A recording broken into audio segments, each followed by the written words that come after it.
परिचय रख देता हूँ। आप शोधार्थी हैं बरकतुल्लाह विश्वविद्यालय भोपाल मध्य प्रदेश में, और आपका एक बहुत ही मतलब विशेष विषय है राधा वल्लभ संप्रदाय के साहित्य और संगीत में तकनीकी नवाचार। तो मैं आपसे जी निवेदन करना चाहूंगा सर, इस विषय पर अपने श्वेत पत्र का भाषण करें। सभी को मेरा धन्यवाद, आभार, राधे राधे। विशेषकर जयशंकर बाबू जी को, उमेश जी आपको भी, आपने ये जो मंच मुझे प्रदान किया उसके लिए बहुत बहुत धन्यवाद। राधा वल्लभ संप्रदाय एक विशिष्ट संप्रदाय है जिसके विषय में खासतौर पे मैं संगीत का भी विद्यार्थी रहा हूँ और तकनीकी में भी मुझे काफ़ी अनुभव है। तो मैं अपने शोध पत्र का वाचन करूँगा।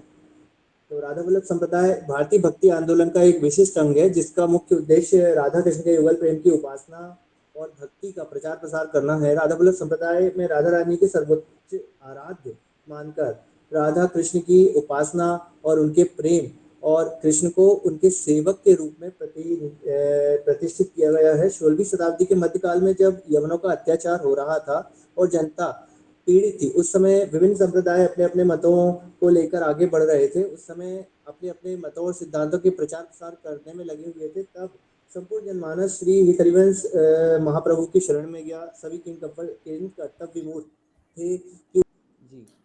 राधा वल्लभ संप्रदाय के बारे में बताना चाहूँगा। श्री राधा वल्लभ संप्रदाय भारतीय भक्ति आंदोलन का एक विशिष्ट अंग है जिसका मूल उद्देश्य राधा कृष्ण की युगल उपासना और भक्ति का प्रचार प्रसार करना है। राधा वल्लभ संप्रदाय राधा रानी को सर्वोच्च आराध्य मानकर और श्री कृष्ण को उनके प्रियतम और अनन्य सेवक के रूप में प्रतिष्ठित करता है।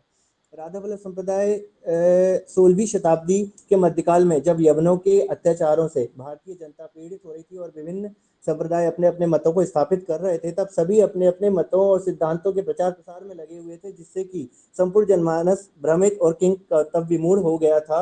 उस समय श्री हरिवंश जी महाप्रभु द्वारा राधा वल्लभ संप्रदाय की स्थापना की गई। श्री हरिवंश जी वैष्णव भक्ति की परंपरा को अपनाते हुए उससे एक विशेष भावात्मक पक्ष राधा के प्रति अनन्य प्रेम को केंद्र में रखा और उन्होंने राधा कृष्ण के युगल उपासना को अधिक महत्व दिया। भक्ति को केवल प्रेम का विषय माना जो कि कर्मकांड से सर्वथा अलग है। श्री हरिवंश जी ने हित 84 नामक एक प्रसिद्ध काव्य ग्रंथ की रचना करी जो कि राधा वल्लभ संप्रदाय का मूल आधार ग्रंथ है, जिसमें 84 पदों में 14 रागों में उन्होंने राधा जी के प्रेम के प्रति महिमा का वर्णन किया है।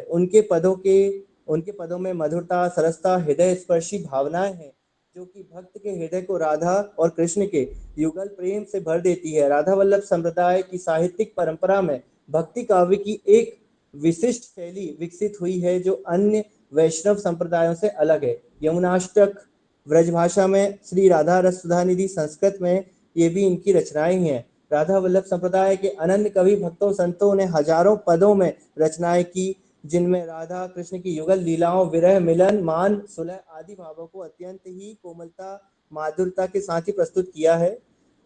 ये पद प्रायः ब्रजभाषा में ही है और संगीत की दृष्टि से इन्हें ध्रुपद, धमार, ठुमरी आदि शैलियों में गाया जाता है। राधा वल्लभ संप्रदाय की संगीत परंपरा में श्रृंगारिक भक्ति की प्रधानता और यहाँ संगीत को अत्यंत कोमल, मधुर और भावपूर्ण बनाया गया है तथा रागों और तालों का शास्त्रीय उपयोग किया गया है जिससे संगीत की गंभीरता और गरिमा बनी रहती है। राधा वल्लभ संप्रदाय आज ही वृंदावन में अपनी सांगीतिक परंपरा को जीवित रखे हुए है और भक्ति संगीत के क्षेत्र में एक ऐसा स्रोत बना हुआ है जो मध्यकाल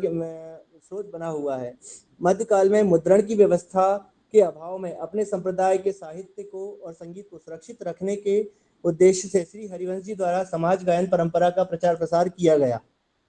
उस समय साहित्य और संगीत अपना विस्तृत रूप प्राप्त कर चुका था। वर्तमान में नई तकनीक के आगमन से साहित्य और संगीत दोनों के संरक्षण और विकास के नए अवसर उत्पन्न हुए हैं। ऐतिहासिक पृष्ठभूमि की ओर देखें तो श्री 16वीं शताब्दी में भक्ति आंदोलन का समय संपूर्ण देश में यवनों मुगल के अत्याचार हो रहे थे। उस समय आतताइयों से पदभ्रष्ट होकर और अपने जो जनमानस है अपनी ध्रुव अवस्था को प्राप्त कर रहा था। उस समय सनातन धर्म भी विभिन्न मतों में विभक्त था। विभिन्न संतों, आचार्यों के व्यक्तिगत मतों में एक प्रकार का आडंबर ही था। तब जनता को आश्वासन देने के लिए, जनता को भक्ति का नया मार्ग सुगम कराने के लिए हरिवंश जी महाराज ने राधा वल्लभ संप्रदाय का उद्भव किया, प्रवर्तन किया। श्री हरिवंश जी उपासना, मार्ग, खंडन, मंडन, विधि, निषेध आदि से सबका दूर थे और ये संप्रदाय जोड़ता नहीं तोड़ता है।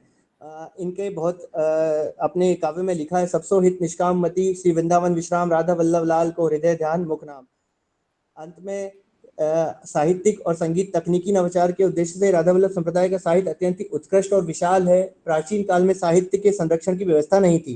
विभिन्न पांडुलिपियों, ताम्र पत्रों का संरक्षण करना बहुत ही कठिनाई होती थी, जिसमें श्रम और धन दोनों का व्यय होता था। आज नई तकनीक आ जाने के कारण संग्रह करना बहुत ही सरल और सहज हो गया है। आज हम विभिन्न संप्रदाय के साहित्य को पीडीएफ फॉर्मेट, यूबी फॉर्मेट, डिजिटल रूप में सुरक्षित कर सकते हैं। आज प्राचीन हस्तलिखित पांडुलिपियों को भी स्कैनिंग और डिजिटल आर्काइविंग द्वारा सुरक्षित किया जा सकता है। उदाहरण के लिए डिजिटल लाइब्रेरी ऑफ इंडिया और वृंदावन शोध संस्थान द्वारा विभिन्न पांडुलिपियों और दस्तावेजों को सुरक्षित किया गया है। आज भाषा प्रौद्योगिकी का उपयोग कर ब्रज भाषा से हिंदी अंग्रेजी अनुवाद संभव है। आज OCR टेक्नोलॉजी और वृंदावन ब्रज भाषा ग्रंथों को डिजिटलाइजेशन संभव है। टेक्स्ट टू स्पीच तकनीक से भजन पदों का पाठ संभव है, जहाँ तकनीक के आ जाने से आज संगीत का डिजिटल उत्पादन किया जा सकता है। आज भजनों को ऑडियो के रूप में भी सुरक्षित किया जाता है। आज AI टेक्नोलॉजी के माध्यम से विभिन्न प्रकार के भजनों की स्वर लिपियां भी प्राप्त की जा सकती है। अंत में निष्कर्ष की ओर कि भारतीय राधा वल्लभ संप्रदाय का साहित्य और संगीत भारतीय संस्कृति का धरोहर अनमोल हिस्सा है। आधुनिक तकनीक और भाषा प्रौद्योगिकी के उचित और सृजनात्मक उपयोग से न केवल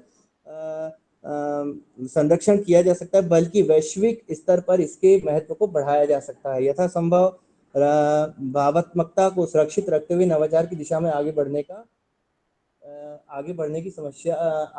का एक नया साधन है। धन्यवाद जी, बहुत बहुत आभार महोदय। वास्तव में आपने थोड़ी सी आवाज की दिक्कत थी, लेकिन आपने अपने शोध पत्र के माध्यम से कैसे भाषा प्रौद्योगिकी तकनीकों का प्रयोग करके राधा वल्लभ संप्रदाय के साहित्य, संगीत और ब्रज भाषा के दौरान भाषा में लिखी गई साहित्य को हम कैसे सृजन कर सकते हैं, इस पे आपने भाषण किया। अब